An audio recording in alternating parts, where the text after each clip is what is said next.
Don Frye est l'un des combattants les plus mythiques du MMA. Que ce soit avec son style de combat ou avec sa mentalité, Frye représente parfaitement cette ancienne génération de combattants qui ont construit l'image du MMA avec leur seul point, à une époque où ce sport était rien de plus que deux hommes enfermés dans une cage, sans règles ni temps. Frye fait partie de ces combattants qui ont marqué à tout jamais l'histoire de ce sport, en laissant derrière eux un héritage inestimable. Voici l'histoire de celui surnommé de Predator, voici l'histoire de Don Frye.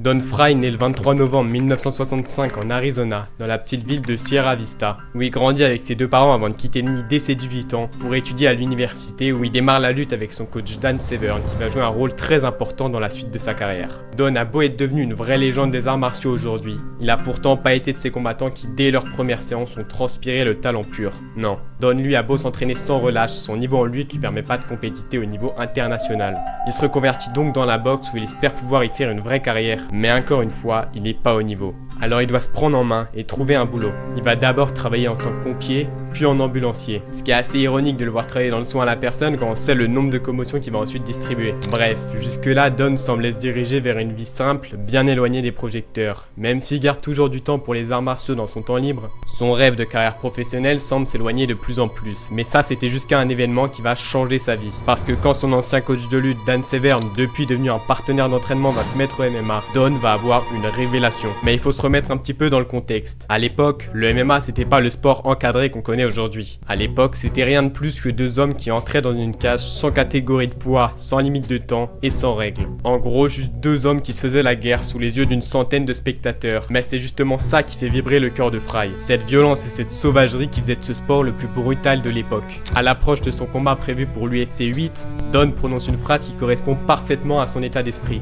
Il dit « Après tous les coups de sabot que j'ai pris dans le crâne, c'est pas des mecs qui se battent en pyjama qui me feront peur. » Et Don annonce directement la couleur de sa carrière quand il affronte Thomas Ramirez qui pèse à ce moment-là plus de 180 kg. Et pourtant, Frye foudroie immédiatement son adversaire en seulement 8 secondes, inscrivant le record du KO le plus rapide de l'organisation. Mais si aujourd'hui la majorité des combattants combattent une fois tous les 4-5 mois, à l'époque, ils enchaînaient plusieurs combats dans la même soirée. Alors après une petite pause de 20 minutes, Don rentre dans la cage pour offrir un deuxième voyage à l'hôpital à Sam Atkins après lui avoir réarrangé le visage en moins de 50 secondes. Et c'est toujours sans avoir encaissé la moindre frappe que Don rentre dans la cage pour la troisième fois de la soirée. Cette fois-ci pour disputer la ceinture contre le Canadien Gary Goodridge qui doit lui aussi s'avouer vaincu par l'Américain qu'il soumet au bout de 2 minutes. Et après avoir passé au total moins de 4 minutes dans la cage, Don devient officiellement champion UFC. Il revient 3 mois plus tard en défendant sa ceinture contre le Brésilien Amaury Betetti qui sera mis KO, avant de participer à un nouveau tournoi pour l'UFC 10 où il remet donc son titre en jeu. Mais malheureusement cette fois-ci ses combats seront pas aussi faciles qu'à son premier tournoi, parce qu'au total Don va mettre plus de 15 minutes à faire plier ses deux premiers adversaires. Et détail amusant,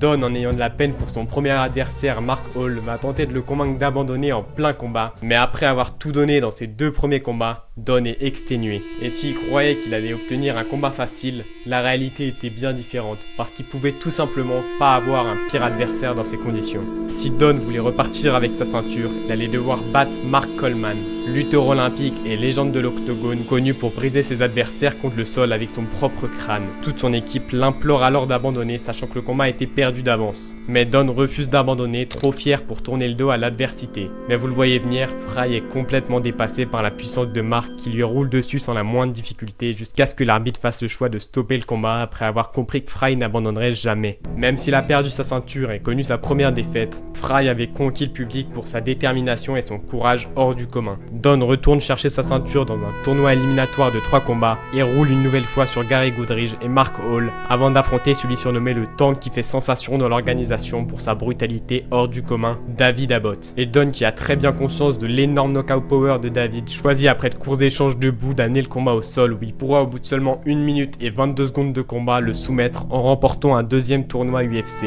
Don quitte alors l'Amérique pour se lancer dans le catch en Asie, mais après quelques années, Frye comprit que ce qu'il faisait vraiment vibrer vibrer, c'était l'adrénaline des vrais combats. Il retourne donc dans la cage en 2001 après 3 ans d'absence pour affronter Gilbert Yvel, qui tellement décomplexé sur la triche se cache même pas d'écraser les yeux de Don quand il s'apprête à l'emmener au sol. Et après plusieurs avertissements de l'arbitre, Gilbert est disqualifié. Mais le plus fou dans cette histoire, c'est que même si ses yeux étaient remplis de sang, Fry se sera pas plaint une seule fois auprès de l'arbitre pendant le combat. Mais malheureusement, toutes ces blessures accumulées au fur et à mesure de sa carrière se font quand même apercevoir pendant son combat. Don semble moins vif et surtout moins rapide. Fry soumet le français Cyril Abidi en décembre 2001 avant d'offrir une vraie guerre face au vétéran Ken Shamrock, qui restera l'un des combats les plus sauvages de toute la carrière de Don. Mais en parlant de sauvagerie, Fry s'apprête à réaliser l'un des combats les plus mythiques du Pride, si ce n'est du sport.